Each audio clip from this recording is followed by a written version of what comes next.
Сайн байцгаана уу та бүхэнд өнөөдрийн мэндийг хүргэе. Өнөөдрийн сэдэв нэгтлэн бод хүртгэлийн циклийг дуусгах. Энэ сэдвийн хүрээнд доорх дөрвөн агуулгыг авч үзнэ гэж. Нэгдүгээрд ажлын хүснэгт бэлтгэх. Хоёр дахь нь хаалтын бичлэлт ба хаалтын дараах шалгах балансыг бэлтгэх. Гурав дахь нь нэгтлэн бод хүртгэлийн циклийн үе шат болон залруулах бичлэлт хэрхэн бэлтгэх талаар тайлбарлах. Дөрөв дэх нь санхүүгийн байдлын тайланд ангилсан эсгүүдийг тодорхойлох нэртэй дөрвөн агуулгыг авч үзнэ гэж. Ингээд бидний агуулга 1 рүү орж байна. Ажлын хүснэгт. Тэгэхээр ажлын хүснэгт нь өөрөө санхүүгийн тайлан бэлтгэхэд ашигладаг олон багантай загвар юм аа. За энэ хүснэгт нь нэгтлэн бод бүртгэлийн байнга хийгддэг бүртгэл бол биш шүү. Програм ашиглаад ажлын хүснэгтийг хийж гүйцэтгэж болдог. Мөн дээрээс нь ажлын хүснэгтийг 5 ишээр бол бэлтгэдэг. Ажлын хүснэгт бэлтгэх нь тухайн компани сонголт байдаг. Тэгэхээр ажлын хүснэгтийн загварыг энэ слайд дээр бол харуулсан байна. За эхлээд тухайн данстын нэрийг бол жагсаан бичнэ. Хөрөнгийн данс, өртөлбөрийн данс, өмчийн данс, орлогын данс, зардлын данс байна. Гол нь тухайн компанид ашиглагдж байгаа үлдэгдэлтэй байгаа бүх дансуудыг энэ жагсаан бичнэ гэсэн үг. Тэгэхээр данстын нэрээс хоошоогоо 10 багантай хүснэгт байгаа. За үүнийг бид нар ажлын хүснэгт гэж нэрлэдэг юм аа. Тэгэхээр энэ эхний 2 баг нь бол шалгах баланс. 3 4 дахь нь тохируулах хүчилт, 5 6 дахь нь тохируулсны дараах шалгах баланс, 7 8 дахь нь орлогын тайлан, 9 10 дахь нь санхүүгийн байдлын тайлан байна гэж. Тэгэхээр өмнөх слайднэр бид нэр ажлын хүснэгтийг 5 ишээр бэлтгэдэг гэж тайлбар хэлсэн байгаа. Тэгэхээр эхний ишт нь шалгах балансыг бэлтгэдэг. Хоёр дахь нь тохируулах хүчлтийг оруулдаг. Гурав дахь нь тохируулсны дараах шалгах балансыг бэлтгэн. Дөрөв дэх нь тохируулсны дараах шалгах балансаас тохирох тайлангийн багнуудад тараан байршуулна. Гурав дахь нь цэвэр ашиг алдагдлыг тооцоолоод ажлын хүснэгтийг гүйцэнэ гэж. За одоо хэдүүл энэ 5 ишийг нэг үрчлэн тайлбарлаж явъя. За эхний ишид шалгах балансыг бэлтгэн. Тэгэхээр тайланд хугацаанд компанид гүйлгээ гарна. Тухайн гүйлгээнүүдийг журналд бүртгээд журналаасаа ерөнхий дэвтэр рүү шилжүүлэн бичнэ. Тэр журналаас дэвтэр рүү шилжүүлэн бичсэний дараах ерөнхий дэвтэр дээр байгаа үлдэгдлүүдийг бид нар шалгах баланс дээр тавьж өгдөг гэсэн үг. Тэр шалгах баланс гэдэг нь өөрөө гүйлгээ балансын эцсийн үлдэгдэл юм аа гэсэн үг тийм ээ. Эхний үлдэгдэл байгаа тухайн дансны хувьд нэмэгдсэн буурс өөрчлөлтүүдийг оруулаад гарч байгаа үлдэгдлийг шалгах баланс дээр оруулж өгдөг. Тэр шалгах баланс дээр мэдээллийг оруулахдаа компанид ашиглагдсан үлдэгдэлтэй байгаа бүх дансыг жагсаан бичдэг. За эндээс харуул нэг хөрөнгийн данс, өрийн данс, өмчийн данс, орлогын данс, зардлын данс бүгдээрээ байна. Компани тайлан хугацаанд ашиглагдж байгаа үлдэгдэлтэй байгаа бүх дансыг жагсаан бичнэ. За мөн дээрээс нь эдгээр дүнг ерөнхий дэвтэр дээрээс шилжүүлэн бичнэ гэсэн үг. Ерөнхий дэвтэр дээрээс шилжүүлэн бичнэ. Ингээд шалгах баланс маань 143,500-аар тэнцэнэ. Дебет кредит талдаа тэнцүү байх ёстой гэж. Энэ бол эхний үе шат шүү манайх. Журналаар бүртгэсэн журналаас дэвтэр, дэвтрийн үлдэгдлийг энэ тавьж өгсөн байгаа шүү гэсэн үг. За хоёр дахь үешт нь тохируулах журналын бичлэлт байгаа. Тохируулах бичлэлт. Тэгэд 10 сарын 31-нд сарын төгсгөлд нөө тасалбар болгож байгаа өдрөө 7 тохируулах бичлэлтийг бол бичсэн байна. Нэгдүгээр ашиглаж байгаа хангамж дээр, өнгөрсөн хугацаанд өгдөх даатгал дээр, илэгдэл дээр, урьдчилж орсон орлогыг тохируулж байгаа, хоримтлагдсан орлогоо бүртгэж байгаа, хүүгийн зардлаа бүртгэж байгаа, хоримтлагдсан цалингаа бүртгэж байгаа нийтдээ 7 тохируулах бичлэлт гарсан байна. За энэ 7-ыг бид нэр ажлын хүснэгтийн 2 дахь үе шат буюу тохируулах бичлэлтийг оруулах гэдэг үе шатаар оруулж өгөх ёстой гэж. Оруулж өгөх ёстой. Тэр тохируулах бичлэлт бичихэд одоо бидний нөгөө шалгах баланс дээр байгаа данснуудаас хэрвээ өөр данс үүсгэр байгаа бол тэдгээр шаардлагатай дансуудыг нэмж өгөх шаардлагатай шүү гэж. Одоо чи хангамжийн материалын зардал гэж энэ дээр байхгүй юм чи нэмж өгсөн байна. Даатгалын зардал, хоримтлогцын илэгдэл, илэгдлийн зардал гэдэг ч юм уу те. Эдгээр дансуудыг заавал нэмж өгнө гэж. Заавал нэмж өгнө. Тэгээд нийтдээ 7 ширхэг тохируулах бичлэлт хийгдсэн. За өмнөх слайдн дээр байгаа тохируулах журналын бичлэлтүүдийг ажлын хүснэгтийн 2 дахь хүчээр бид нар оруулж өгсөн байгаа. За жишээлх юм бол A дээр ашигласан хангамжийн тохируулах журналын бичлэлтийг харуул. Хангамжийн материалын зардал дансны дебитэд 7500. Хангамжийн материал дансны кредитэд 7500 гэсэн бичлэлт. Тэгэхээр өмнөх слайдн дээр бичигдсэн яг тэр бичлэлтийг яг адилхан оруулж өгнө. За эдгээр 7 бичлэлтийг оруулсны дараа энд харуулж байна те. Тохируулах бичлэлтийг оруулсны дараа дебит кредит багны дүн нь заавал тэнцүү байх ёстой. Бид нэр дансны давхруучлалтын системээр дансны энгийн бичлэлт гарсан ч, нийлмэл бичлэлт гарсан ч дебит талын нийлбэр, кредит талын нийлбэр ямар тэнцүү байдаг. Түүнтэй яг адилхан гэсэн үг тийм. За 3 дугаар үеишэд явлаа. Эхний 2 үеиштэй оруулсан байна. Шалгах балансын үйлдвэрлэлийн ерөнхий дэвтрээс автсан. Тасалбар болгож байгаа өдрөөр тохируулах бичлэлтэд бичсэн. Одоо 3 дахь үеишт нь тохируулсны дараах шалгах балансыг бэлтгэнэ. Тэр шалгах баланс дээрээ тохируулах бичлэлтийн нөлөөг оруулаад үлдэгдлийг гаргана гэсэн үг. Одоо жишээлх юм бол харилцах дээр өөрчлөлт ороогүй учраас тохируулсны дараах үлдэгдэл нь 76,000 гаруй байна. Хангамжийн материал нь 12,500 байжгаад тохируулах бичлэлтээр 7,500 буурсан гэдэг бол 5,000 үлдэгдэлтэй байна гэдэг.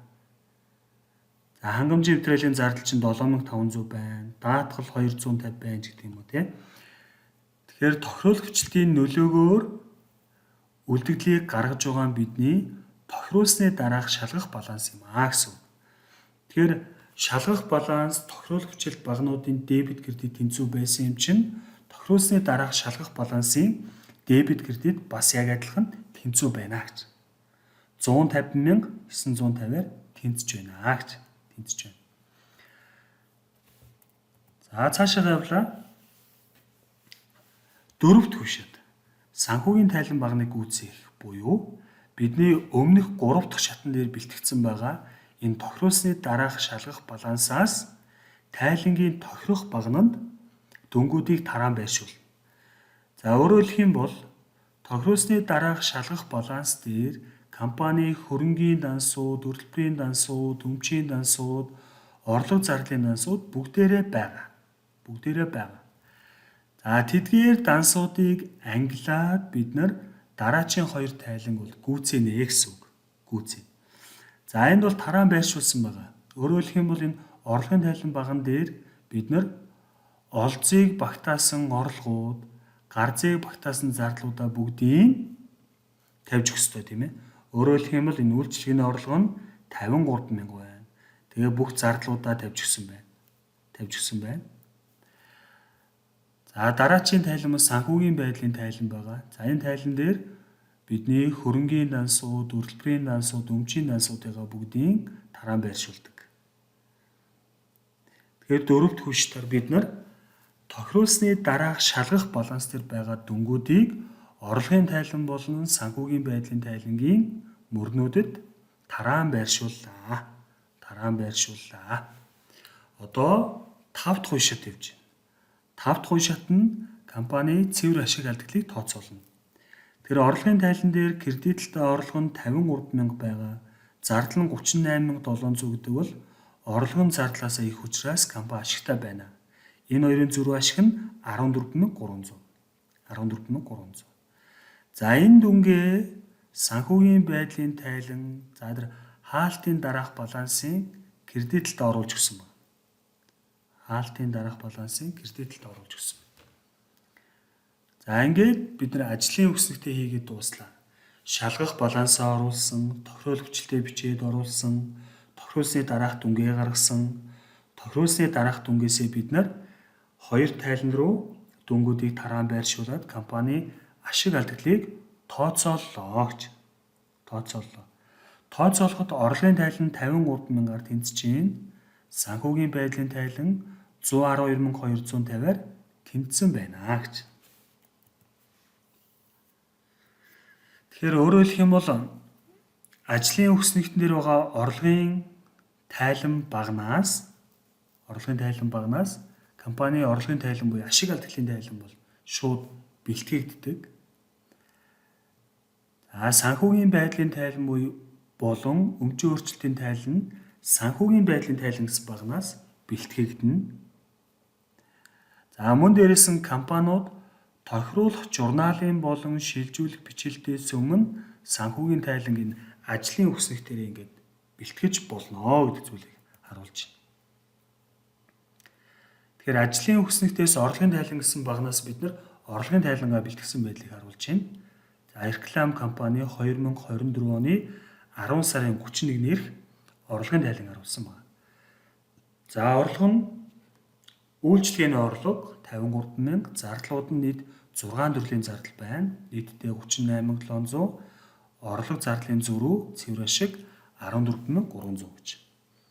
Тайлангаа ажлын хүснэгтээс бэлтгэж байна. Мөн дээрээс хоримтлогдсон ашигын тайлан харуулж байна. Компани оны ихэнд сарын ихэнд хоримтлогдсон ашиг байхгүйсэн тайлан хугацаа буюу 10 дугаар сард компани ашигтай ажиллаад ногдол ашиг олгоод компани хоримтлогдсон ашиг нь 11,800 үлдэгдэлтэй байна. Мөн дээрээс нь баланс буюу санхүүгийн байдлын тайлангаа бэлтгэсэн байгаа. Компани хөрөнгө талдаа эргэлтийн хөрөнгийн 4 данс, эргэлтийн мөс хөрөнгийн 1 данс гараад компани нийт хөрөнгө нь 109,550 гарсан байна.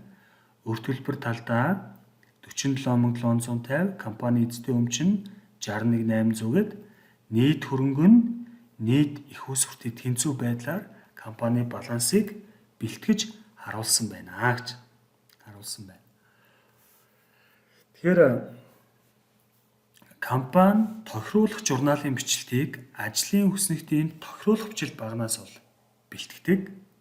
Тэр ажлын үхснэгтийг ашиглаж байгаа үед тохируулах журналын болон шилжүүлэх бичлэлт санхүүгийн тайлан бэлтгэсний дараа хийгддэг юм гэдэг зүйлийг хэлж байна. Ингээд хэдүүлээ дасгал ажиллая гэж. Элба компани ажлын үхснэгт бэлтгэж байгаа. Тэгээд доор өгөгдсөн тохируулсан шалгах балансын дансууд ажлын үхснэгтийн санхүүгийн тайлангийн аль багнанд байхыг заана гэж. Нэгдүгээрт мөнгө. Мөнгө бол хөрөнгийн данс учраас бид нар баланс буюу санхүүгийн байдлын тайлан гэдэг багны дебет талтай байна. Хоримтлогдсон илэгдэл маань бас баланс дээр байдаг тухайн хөрөнгийн сөрөг данс кредит талтай байна. Дансны өр бас баланс дээр байдаг кредит талтай байна. Ногдол ашиг маань баланс дээр дебет талтай байна. Гэхдээ ногдол ашиг дансыг тайлаглалын сүүлийн өдөр хоримтлогдсон ашиг данс руугаа бол хааж бичих ёстой. Энэ нь өөрөө төр дансаар явдаг. Төр данс. Дараа нь үйлчлэгээний орлого маань орлогын тайлан дээр байна. Орлогын дансыг бид нэр анх хэмжихтэй дандаа кредит талтай бүртгэнэ гэж ярьсан байгаа тийм. Тэр орлогын тайлан багны кредит талтай гэсэн үг. Дараа нь цалингийн зардал.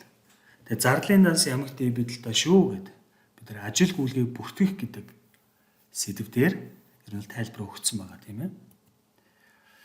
Ингээд үргэлжлээд бидний агуулга 2 руу орж байгаа. Энд юу гэж нэгээр тайлан хугацааны эцэст компаниуд дараагийн тайлан хугацааны дансыг бэлэн байлгах шаардлагатай байдаг. Өөрөөр хэлэх юм бол 2024 он хаагдахад тухайн үлдэгдэлтэй байгаа дансууд нь 25 оны эхний үлдэгдэл байдлаар бол явдаг. Тэр компанид ашиглагдж байгаа ер нь бол бүх дансыг ерөнхийдөө хоёр ангилж. Байнгын данс болон төр данс гэж ангилдаг. Байнгын данс болон төр данс. Тэр байнгын данс гэдэг маань өөрөө бидний баланс буюу санхүүгийн байдлын тайлангийн дансуудыг байнгын данс гэж хэлдэг. Хөрөнгийн дансууд, өрт төлбөрийн дансууд, өмчийн дансууд эдгээр нь байнгын данс. Эдгээр дансууд нь хаагддаггүй буюу үлдэгдэлтэй байх боломжтой дансууд гэж бид нар хэлдэг. үлдэгдэлтэй байх боломжтой дансуудыг байнгын данс гэж хэлдэг. Харин төр данс гэдэг нь орлого болон олзын бүх дансууд. Олзыг багтаасан орлогын бүх дансууд гэсэн үг. За хоёр дахь нь гар зэв багтаасан зардлын бүх дансууд бол төр данс. Гурав дахь нь орлого зардлын нэгдсэн данс маань өөрөө төр данс. Дөрөв дахь нь ноогдол ашиг маань төр данс гэж. Эдгээр төр данснууд маань тайланд хугацааны ихэнд нээгдээд тайланд хугацааны эцэст хаагддаг тийм дансууд байна. Тэгэхээр бид нар бүх дансыг хоёр ангилчлаа шүү дээ. Байнгын данс, төр данс. Байнгын данс нь бол хаагддаггүй данс юм байна. Төр данс нь хаагддаг данс юм байна. За тэгэхээр хаалтын бичилд бэлтгэх гэж байна. Хаалтын бичилд. Тэр хаалтын бичилдээр дараах хоёрыг хоримтлогцсон ашиг данс руугаа хаадаг юм а гэж. Өөрөөр хэлэх юм бол орлого зардлын зөрүү ашиг алдагдал үүсэх юм бол түүнийг хоримтлогцсон ашиг данс руугаа хааж бичдэг. Хоёр дахь нь ноогдол ашгийг хоримтлогцсон ашиг данс руугаа хааж бичдэг. За өөрөөр хэлэх юм бол бидний өмнөх слайдн дээр байгаа энэ төр дансууд дээр хаалтын бичлэлтийг хийж өгдөг. Тайланд хугацааны ихэнд нээгдээд тайланд хугацааны эцэст хаагддаг.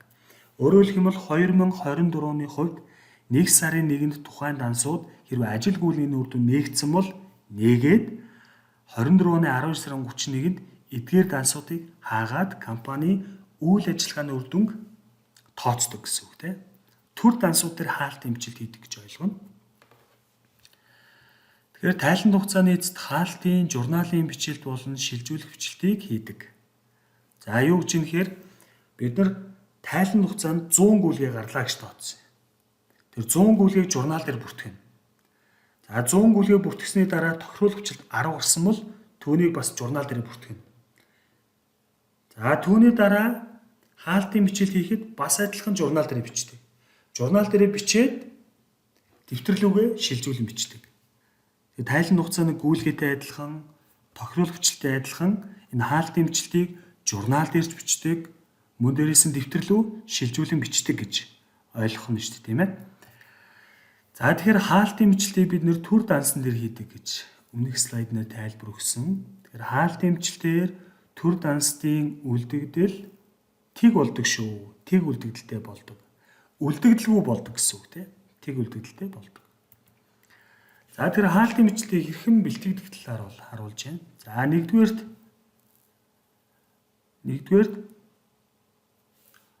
орлого болон олзыг орлого зардлын нэгдсэн данс руугаа хаадаг. За өөрөөр хэлэх юм бол энд нэг дүн байгаа. За бүх төрлийн орлого, бүх төрлийн олзын дансууд гэсэн үг шүү, тийм ээ. Хаана гэдэг маань дансын тэг үлдэгдэлтэй болгоно.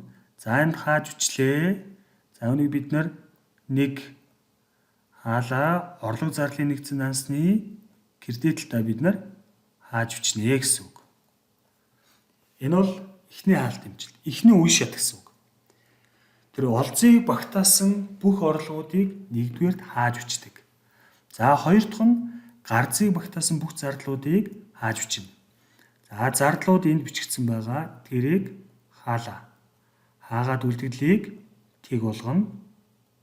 Энэ нь өөрөө орлого зардлын нэгдсэн дансны дебет талд очно гэсэн үг. Тэр гарцыг багтаасан зардлуудыг бүгдийг хаалаа гэсэн үг. За харин 3 дахь үе шат нь орлого зардлын нэгдсэн дансан дээр байгаа дүнг хоримтлогдсон ашиг данс руугаа хаадаг. Хэрвээ орлогын зардлаасаа их байгаа нөхцөлд үлдэгдэл буюу зөрүү нь дебет талдаа үсээд энэ нь өөрөө компани ашигтай байна гэж үзээд хоримтлогдсон ашиг дансны кредит талдаа бүртгэж өгдөг. Тэгээ ашигтай ажиллах юм бол компани хоримтлогдсон ашиг нь нэмэгдэнэ гэдэг санаа бол энд явж гин гэсэн үг. Хэрвээ эсэргээрээ зардал нь за одоо энэ бол зүгээр ийм байгаа жишээ шүү, тийм ээ. Одоо нөгөө талдаа зардал нь их байгаа нөхцөлд зөрүү дүн нь орлого зардлын нэгдсэн дансны кредитлтаа үснэ. Энэ дүн нь өөрөө юу гэж юм хэрэг компани алдагдaltaй ажиллаа гэдгийг харуулж байгаа гэсэн үг. Тэр компани алдагдaltaй ажиллах юм бол тэр дүн чинь компани хоримтлогцсон ашиг тансыг бууруулж явна гэж. Энэ бол 3 дахь хувь шат юм байна. 4-т нь энэ ноогдол ашиг данс байгаа бол үнийг хааж бичнэ. За энэ дээр 4 гэдэг тэмдэглэж. Үнийг хаалаа хоримтлогцсон ашиг дансаа бууруулан бичнэ. Тэгэхээр энэ хаалтын бичлэгийн үр дүнгээр төр данстын үйлдэл бүгдээрээ тэг болчихж байгаа. Орлогын дэг, зардлын дэг, орлого зардлын нэгдсэн данс нь өөрөө тэг, ноогдол ашиг данс маань тэг гэсэн. Тэр хаалтын бичлэлт хийгдснээрээ компани үйл ажиллагааны үр дүн гараад ирчихин. Компани ашигтай ажилласан юм уу? Алдагдaltaй ажилласан юм уу? Хэр хэмжээний ноогдол ашиг олгосон бэ гэд бүх мэдээллийг харах боломжтой байна. Тэгэхээр энэ хоримтлогцсон ашиг данс маань өөрөө байнгын данс шүү гэдэг. Бидний баланс дээр байдаг өмчийн данс шүү дээ, өмчийн данс. За харин бусад энэ орлогын данс, зардлын данс, орлого зардлын нэгдсэн данс, ноогдол ашиг бүгдээрээ төр данс юм аа гэж. Төр данс. Тэгэхээр ноогдол ашиг гэдэг данс маань өөрөө хоримтлогцсон ашиг данс руу ингээд хаагддаг шүү гэдэг тайлбарыг өгсөн байна. Тэгэхээр тайлагналын сүүлийн өдөр бид нар хаалтын бичлэлтийг хийхдээ энэ 4 штар л хийдэг гэж ойлгох нь шүү дээ. Энэ 4 штар л хийдэг. Эхлээд олзыг багтаасан орлогуудаа хааж бичнэ. Дараа нь гарзыг багтаасан зардлуудаа хааж бичнэ. Дараа нь орлого зардлын зөрүү дүнгээр ашиг алдагдлаа тооцоод тухайн дүнг хоримтлогцсон ашиг данс руугаа хааж бичнэ. Дөрөвт нь ноогдол ашиг дансыг хааж бичнэ гэж. За хаалтын бичлэлтийн жишээг бол энэ харуулж байна. Хаалтын бичлэлтийн жишээ. За нэгдүгээрт орлогоо хаасан байна. Орлогын данс кредитлтэй байгаа юм чинь хаахтаа буюу тэг үлдэгдэлтэй байх нь бол дебет талдаа бичнэ. Тэр үйлчлэгээний орлого дансны дебет талдаа 53,000, орлого зардлын нэгдсэн дансны кредитлтэй 53,000 гэсэн бичлэлтийг хийсэн байна. Тэр гүйлгээний утга мэдээж орлого боолзын дансыг хаав. Тэгэхээр хаалтын бичлэлтийг бас журнал дээр бичдэг байх нэ гэдэг зүйлийг харуулж байна. Гэтэ бичгтээ дандаа тайлагналын сүүлийн өдөр бичнэ. Жилийн эцэг бол 12 сарын 31-нд. Бидний жишээ бол 10 дугаар сарын 31-нд бичиж байгаа. За зардлын дансны хувьд дандаа кредитлтэй бичиж хаагаад дебет талдаа орлого зардлын нэгдсэн дансаа бичлээ.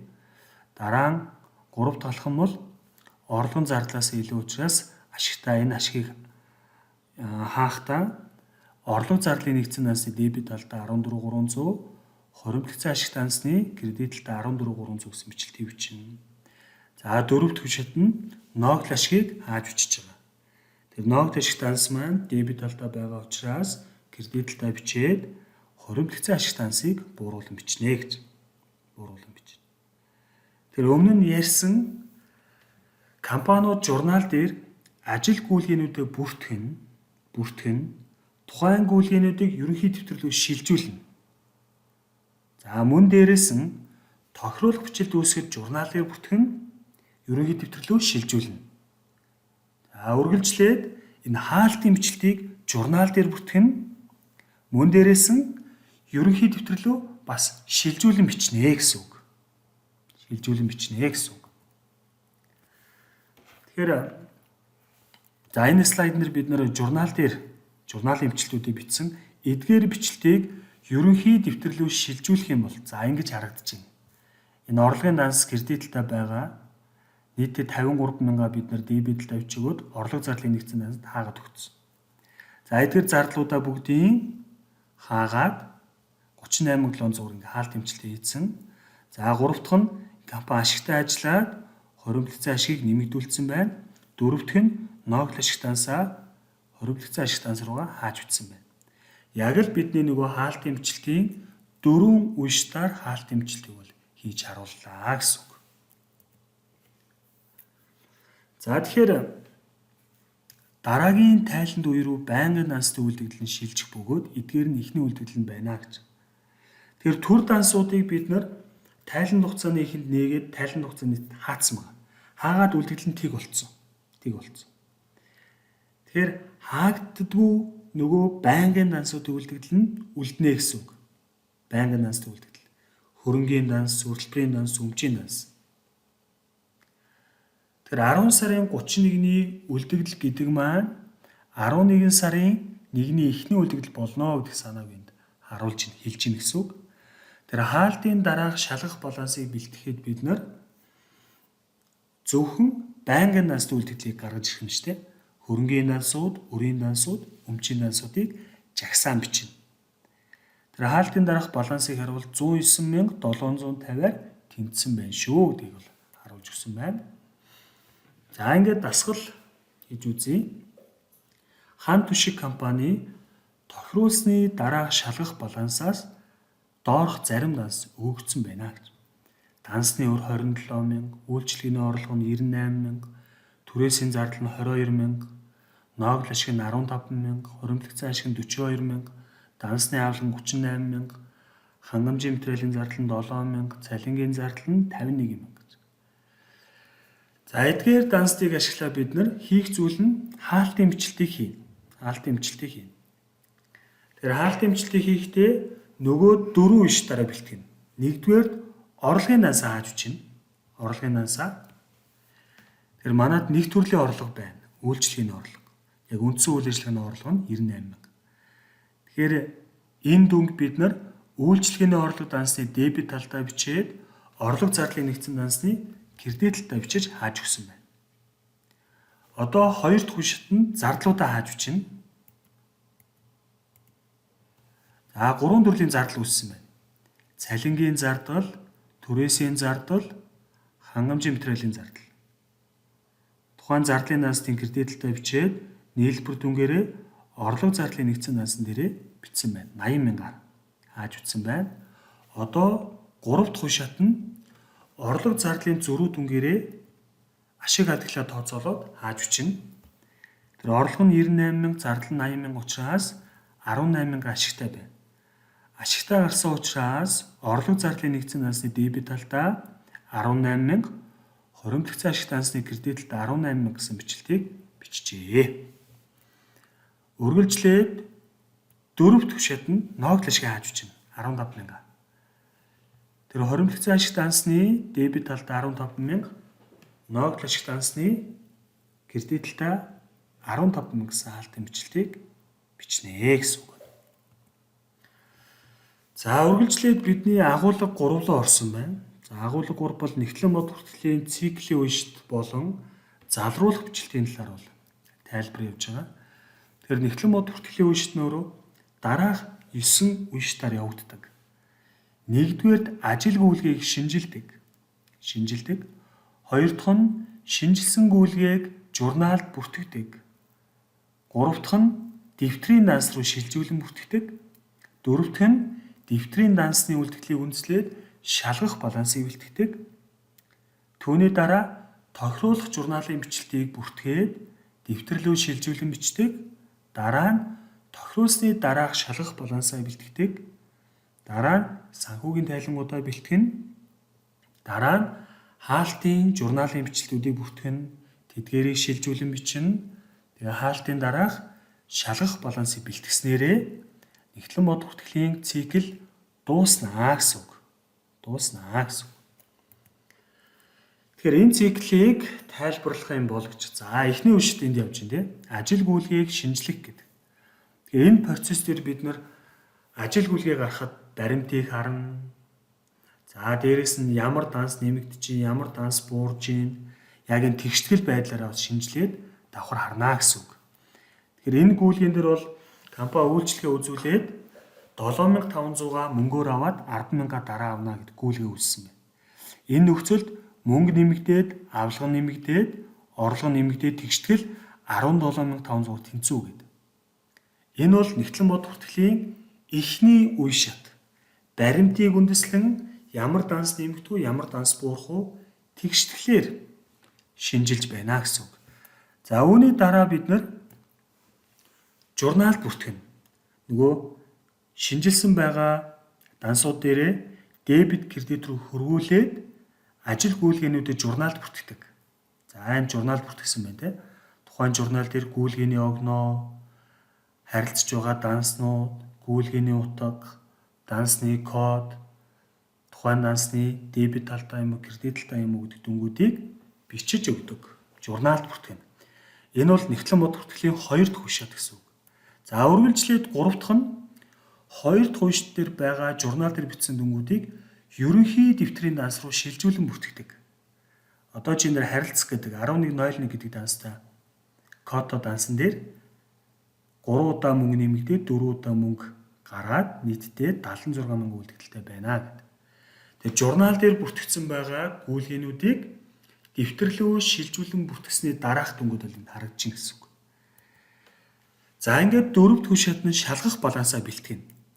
Өмнөх 3 дээр бэлтгэгдсэн байгаа ерөнхий дэвтрийн дансны үлдэгдлийг үндэслээд бид нар шалгах балансаа гаргасан 143,500-аар тэнцсэн байгаа гэдэг тийм ээ.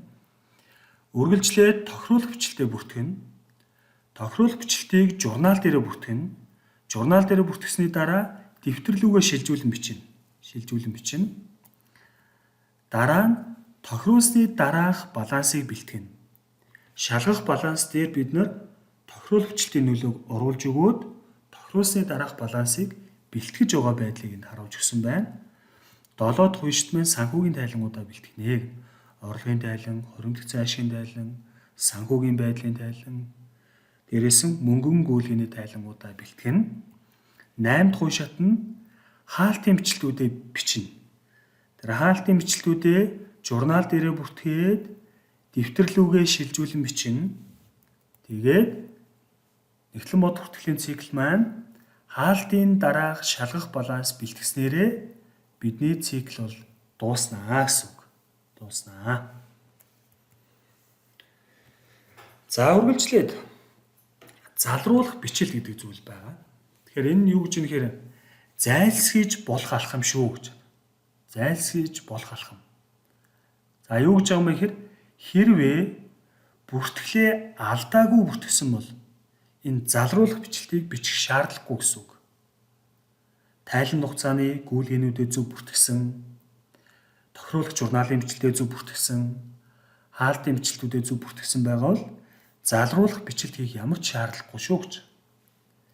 За хэрвээ алдаатай бүртгэсэн бол алдааг олж илрүүлэх үед энэ залруулах бичлэлтийг заавал хийдэг юм аа гэж.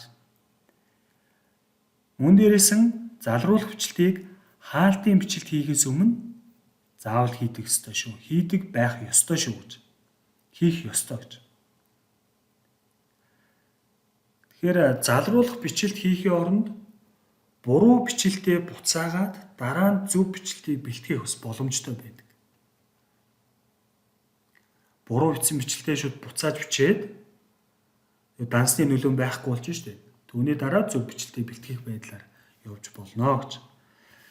За тэгэхээр энэ залруулах бичлэлтэй холбоотой жишээг харах юм бол за эхний жишээ 6 сарын 15-нд Маргад компани хэрэглэгчээс 250 төгрөгийн авалгаа цуглуулсан бөгөөд журнал болон дэвтэрт дебитлтэй харилцах 250, кредитлтэй үйлчлэгийн бол 250 гэж бүртгэсэн гэж. Компани энэ алдааг 6 сарын 23-нд илрүүлсэн гэж. Тэгэхээр 6 сарын 15-ндаа бид нар буруу бичлэлт хийсэн байна. Авалгаа цуглуулж байгаа шүү дээ. Гэтэл дебитлтэй мөнгө, кредитлтэй орлогоо бүртгэсэн байна. Уг нь бол зөв бичлэлт нь дебитлтэй мөнгө, кредитлтэй дансны авалга байх ёстой байсан. Дансны авалга байх ёстой байсан. Тэгэхээр ингээд буруу бичсэн байгаа учраас бид нар залруулах бичлэлтээ бичээд зөв болгоно. Бичгтээ үйлчлэгээний орлого дансаа дебит талдаа бичээд дансны авалгаа кредит талдаа бичээд бидний гүйлгээг залруулад зөв болгож гин гэсэн үг. Залруулад зөв болгож. За хоёр дахь кейсийг харуул. 6 сарын 20-нд Energy компани 2254 өртөгтэй тоног төхөөрөмж зээлээр худалдаж авсан гэж. За энэхүү гүйлгээг журнал болон дэвтэрт дебитлтэй тоног төхөөрөмж 225, кредитлтэй дансны өр 225-ыг бүртгэсэн байна гэж. Энэ алдааг 7 сарын 5-нд илрүүлсэн гэж. Тэгэхээр буруу бичлэлт нь тоног төхөөрөмж 225, дансны өр 225 гэдэг. Ийм байна. Уг нь зөв бичлэлээр бол дансууд нь зөв боловч дүнгийн буруу бичсэн байгаа шүү дээ. Дүнгийн буруу бичсэн байна. Тэгээд залруулах бичлэгтэн дээр энэ хоёр данс руу бичнэ. Бичгтээ энэ хоёрын зөрүү дүнгээр буруу бичлэгтэн дээр нэмэгдүүлэх байдлаар буюу 2025-аар нэмэгдүүлэн биччихээж тухайн гүйлгээ чинь зөв болно гэдгийг бол тайлбарласан байна. За ингээд хэдүүлээ дасгал авч үзэх юм бол Саран компани 2024 оны 10 дугаар сард дараах алдаануудыг илрүүлсэ гэж. Нэгдүгээр 3,000 төгрөгийн цалин олохдоо дебитлтэй хангамжийн материал, кредитлтэй харилцаа бүртгэсэн байсан. Хоёр дахь нь хэрэглэгчээс 15,000-ийн авалгаа цуглуулахдаа дебитлтэй харилцах 1,000, кредитлтэй үйлчлэгийн орлого 1,000 бүртгэсэн байна. Гурав дахь нь 4,300 төгрөгийн хангамжийн материал зээлээр худалдаа авахдаа дебитлтэй хангамж, кредитлтэй дансны өр 3,400 бүртгэсэн байна. За хийх зүйлийг харуул буруу бичлэлтийг буцаахгүйгээр алдааг зөв болгох журналын бичлэлтийг бэлтгэнэ үү гэж. За тэгэхээр эхний гүйлгэн дээр 3,000-ын цалин олохдоо бид нар дебитлтэй хангамж, кредитлтэй харилцаа бүртгэсэн байна. Тэгэхээр энэ бичлэлтийг бид нар дебит талдаа цалингийн зардал 3,000, кредитлтэй хангамжийн төлөв 3,000 гэж бичснээрээ зөв болгоно гэсэн үг. Зөв болгоно. За гүйлгийн 2 дээр 15,000 авалгаа цуглуулахдаа дебитлтэй харилцах 1,000, үйлчлэгийн орлого нь 1,000 бүртгэсэн байна. За энэ нөхцөлд бид нар дебит талдаа үйлчлэгийн орлогоо 1,000-аар бууруулаад дебит талдаа харилцаа 14,000, кредитлтэй дансны авалгаа 15,000-аар бүртгэж юм бол энэ гүйлгээ зөв болно гэсэн үг. Зөв болно. За гүйлгийн 3 дээр 4,300-гийн хангамж авахдаа 3,400-ийг бүртгэсэн байгаа шүү дээ. Тэгэхээр зөрүү 900-аараа бид нар хангамжийн материал дансаа нэмэгдүүлж өгөөд дансны өр дансаа нэмэгдүүлж өгнө гэсэн үг. За ингээ үргэлжлээ бидний хичээлийн агуулга 4-лөө орж байгаа. Тэр санхүүгийн байдлын тайланд ангилсан эсвүүдийг тодорхойлно гэж.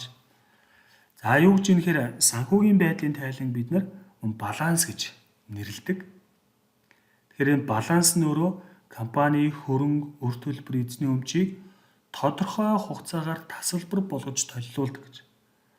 Тодорхой хугацаа гэдэг нь сар юм уу, улирал юм уу, хагас жил юм уу, жил юм уу гэдэг. Тэдгээр хугацаанууд явж байгаа. Тасалбар болгож толилуулж байгаа хугацаа. За тэр хугацааны компани хөрөнгийн мэдээлэл, өрийн мэдээлэл, өмчийн мэдээллийг давхар харуулдаг тайл юм гэсэн үг.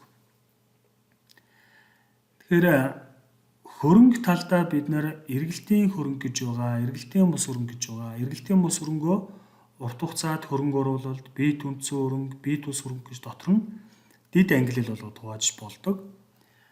За урт төлбөр талдаа бид нар эргэлтийн өртөлбөр буюу богино хугацаад өртөлбөр, эргэлтийн бус өртөлбөр буюу урт хугацаад өртөлбөр. За эзэдийн өмч гэсэн. За ийм байдлаар санхүүгийн байдлын тайлан дээр ангилал хийгдсэн байдаг юм гэдэг зүйлийг харуулж байна. Тэгэхээр энэ слайдн дээр санхүүгийн байдлын тайлангийн жишээ загварыг харуулж байгаа. Хөрөнгийн биржийн сайт дээрээс Түмэн шууд компани 2024 оны эхний хагасчлалын тайлан бол энд харуулж өгсөн байна. За харуулж байгаа зорилго нь мэдээж нөгөө балансын толилуулгыг харуулж байна гэсэн. Хөрөнгө талдаа эргэлтийн хөрөнгөний нийтийн, эргэлтийн бус хөрөнгөний нийтийн, нийт хөрөнгөний нийтийн, өртөлбөр талдаа богино хугацаад өртөлбөр нийтийн, урт хугацаад өртөлбөр нийтийн, нийт эзэдийн өмч нийтийн. Тэгээ баланс эдгээр тэнцэж байна гэл. За тэр бүх мэдээллийг харуулах зорилгоор энэ слайднэр оруулсан байна.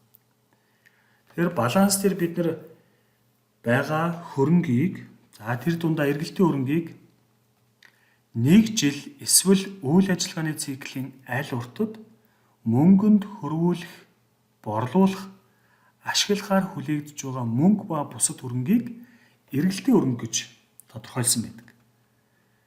Тэгэхээр энэ тодорхойлолтын дээр байгаа үйл ажиллагааны цикл гэдэг маань бараа материалыг худалдаа авах, зээлээр борлуулах, дараа нь хэрэглэгчээс авалгаа цуглуулах тэр дундаж хугацааг хэлдэг гэсэн үг.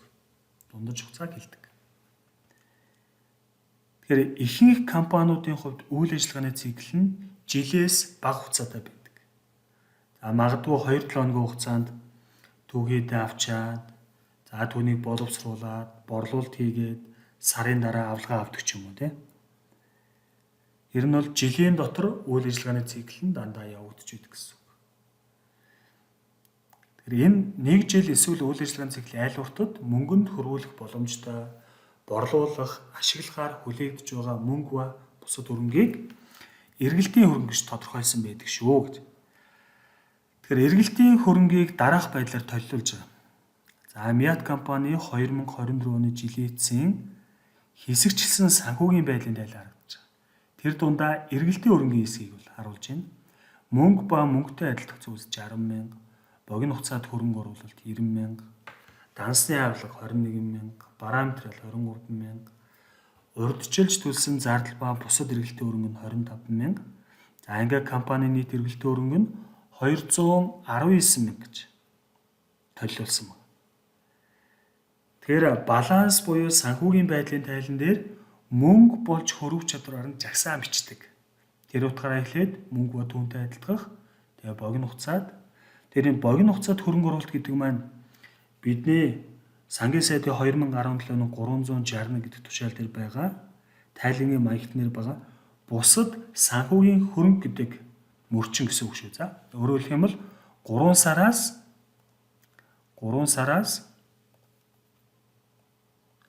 3 сараас жил хүртэлх хугацаатай хөрөнгө оруулалтууд гэдэг гэсэн үг. Харин 3 сар хүртэлх нь мөнгөтэй адилдах зүйлс дээр багтаа явуулсан байгаа шүү дээ. Харин жилээс дээшээ хугацаатай хөрөнгө оруулалт бол урт хугацаад хөрөнгө оруулалт гэдэг бүртгэж явдаг тийм ээ. За үргэлжлээд эргэлтийн мус хөрөнгө явж байгаа. Тэгэхээр эргэлтийн хөрөнгөний тодорхойлолт нь нийцээгүй хөрөнгүүд байгаа бол түүнийг бид нар эргэлтийн мус хөрөнгө гэж ойлгож байна. Тэгээ эргэлтийн мус хөрөнгөний ойлголт бол ер нь жилээс дээш хугацаанд ашиглагддаг, өрөө өгөөж өгдөг тийм хөрөнгүүд байдаг. За түүний нэг жишээ бол энэ урт хугацаад хөрөнгө оруулалт гэж байна. Тэр урт хугацаад хөрөнгө оруулалт гэдэг нь бусад компани бонд болон хувьцаанд хөрөнгө оруулалт хийх. Тэр бусад компани бонд гаргахад бид нар тухайн компани өрийн үнд цаасанд хөрөнгө оруулалт хийж ийн гэж үздэг. За тухайн нэг Б компани хувьцаа гаргахад Б компани өмчөд оруулсан хөрөнгө оруулалт гэж бүртгэл хийж явдаг гэсэн үг. За дээрэс нь хувьцаа бондод хөрөнгө оруулахаас гадна үндсэн үйл ажиллагаанд ашиглагдахгүй байгаа газар болон барилгад оруулсан урт хугацаад хөрөнгө оруулалт байж болдог. За үүнийг бид нар тайлангийн маягтан дээр хөрөнгө оруулалтын зориулалтад үл хөдлөх хөрөнгө гэж байна. За энэ өөрөө Нэгтлэн бод хүртгэлийн олон улсын стандарт 40-ийн дагуу хүлээн зөвшөөрөлт хэмжилтүүд нь хийгддэг тийм хөрөнгө байна. Гол нь түрээсэлж ашиг болдог. Үн цэнийн өсөх зорилгоор авсан байгаа хөрөнгийг оруулж явдаг. За мөн дээрээс нь урт хугацаад авлагын бичиг байгаа бол бид нар урт хугацаад хөрөнгө оруулалтаар толилуулж явна гэж. Тэгэхээр Mobicom компани 2024 оны жилийн эцсийн хэсэгчлсэн баланс дээр урт хугацаад хөрөнгө оруулалтын өмчийн үн цасаар хөрөнгө оруулалт 60 мянга гэж толилуулсан байна. Тэгэхээр энэ дотор өөр нэг компаниудын хувьцааг худалдаж авсан, хувьцаанд оруулж байгаа хөрөнгө оруулалтыг толилуулдаг шүү гэдгийг харуулсан байгаа тийм. За үргэлжлээд эргэлтийн мус хөрөнгийн 2 дахь бүрэлдэхүүн буюу бит үндсэн хөрөнгийн бүртгэл явж байгаа. Хэсэг явж байна. Тэгэхээр бит үндсэн хөрөнгө нь өөрөө бит шинжтэй. Битээрээ байждаг гэсэн. Компаниудын барилга, офис битээр байгаа. Компаниудын хөргөлтөнд явж байгаа тээврийн хэрэгсэл битээрээ байна. Компани офист ажиллаж байгаа, ашиглаж байгаа, үйлдвэрлэлд ашиглаж байгаа тавилгын тогшол, тоног төхөөрөмж бүгдээрээ битээрээ байгаа. За хоёр дахь нь урт хугацаанд ашигладаг. Тэр нь өөрөө 1 жилээс дээш хугацаанд тухайн хөрөнгүүдийг ашиглаад компани өр өгөөж хүртдэг. Эдийн засаг өр өгөөж хүртдэг тийм хөрөнгүүд байдаг.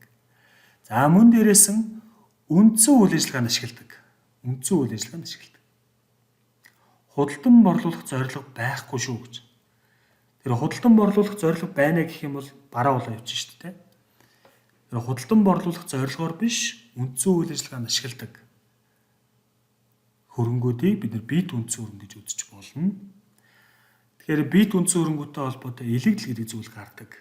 Тэр илэгдэл нь юу гэж юм гэхээр ашиглалтын хугацааны туршид хөрөнгийн өртгийг хойрлох тийм процессыг бол хэлдэг. Тэгэхээр тухайн хөрөнгөтэй холбоотой бас хөрөнгийн сөрөг данс үүсдэг нь хоримтлогцын илэгдэл гэдэг данс байдаг.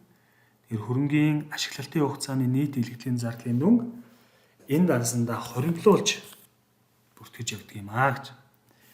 Тэгэхээр бит үндсэн хөрөнгийн толилуулгыг авч үзэх юм бол за Таван богд моторс компани 24 оны жилийн эцсийн тайлан харагдаж байна. Тэр дундаа эргэлтийн бус хөрөнгийн үндсэн хөрөнгө гэдэг хэсэг харагдаж байна. Тэр үндсэн хөрөнгө дээр тээвэр хэрэгсэл, тоног төхөөрөмж, тавилга, барилга, компьютер дуусаагүй барилга явж байгаа. За тэдгээрийн нийт авсан өртгөөсөө хоримтлогцын илэгдлээ хасаад 357 мянга. Тэр манай улсын тайлангийн маягтнэр ч гэсэн яг энэ дүнгээр толилуулдаг. Дансны цэвэр дүнгээр. Өртгөөс хоримтлогцын илэгдлийг хассан цэвэр дүнгээрээ толилуулга хийж явдаг.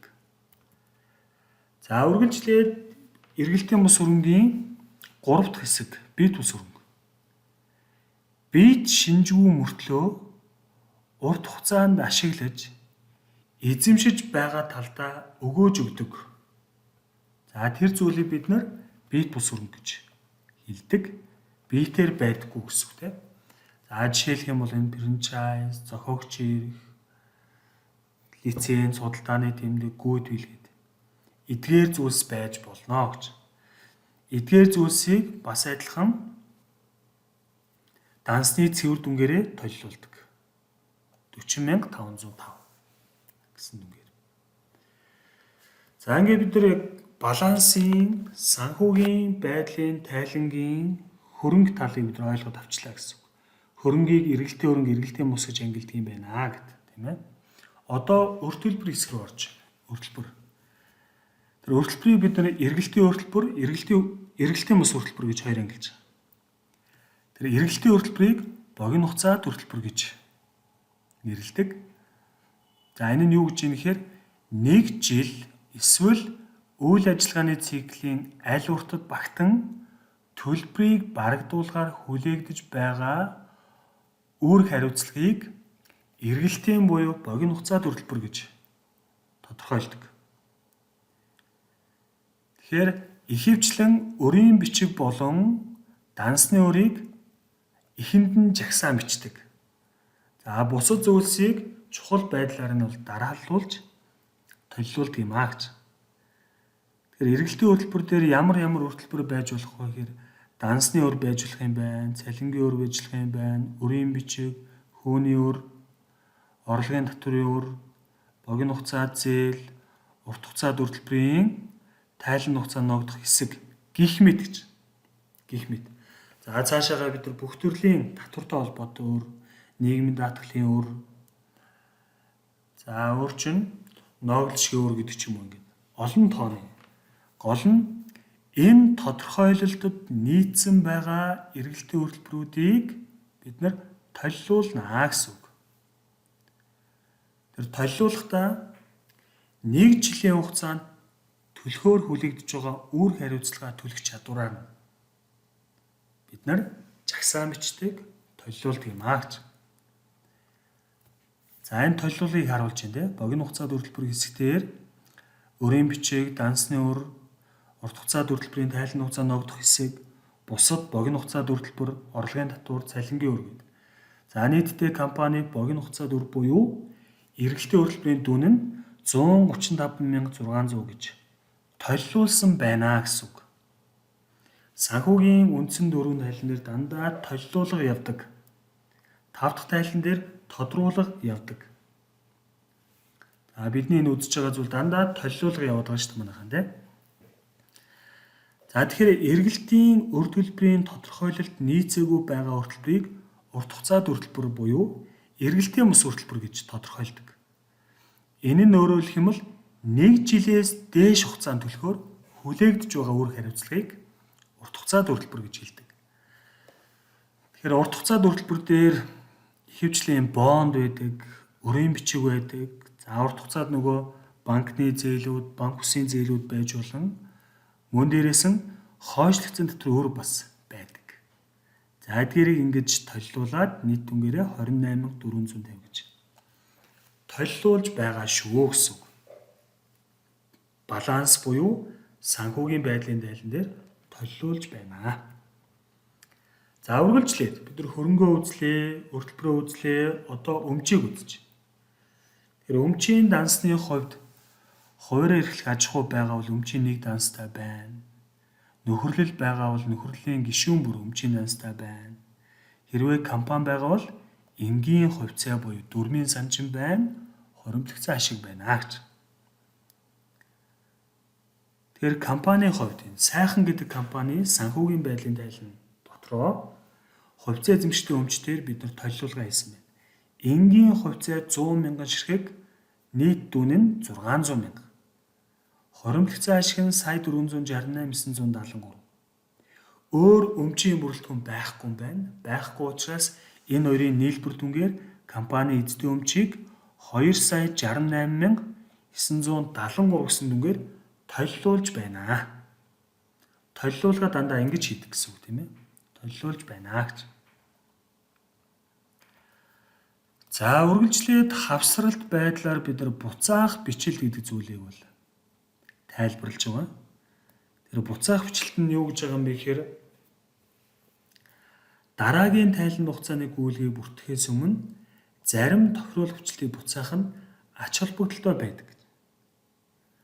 За тэгээд дараагийн тайлан хугацааны ихэнд буцаах бичлэлтийг хийдэг.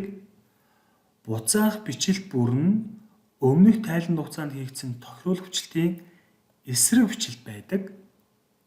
Буцаах бичлэлтийг ашиглах нь санхүүгийн тайланд тайлгнасан дүг өөрчилдөггүй шүү гэж. Өөрчилдөггүй шүү гэж. За үүн дээр жишээ авч үзэх юм бол реклам компани хоримтлогдсон цалингийн зардалтай холбоотой 3 гүйлгээ гарсан байна те. 10 сарын 26-ны, 10 сарын 31-ний, 11 сарын 9-ний гэдэг. За энэ 3 гүйлгээ байна. За эдгээр 3 гүйлгээг за энд харуулсан байна. Хэрвээ буцаах бичлэлт хийхгүй бол яаж хийх вэ гэж.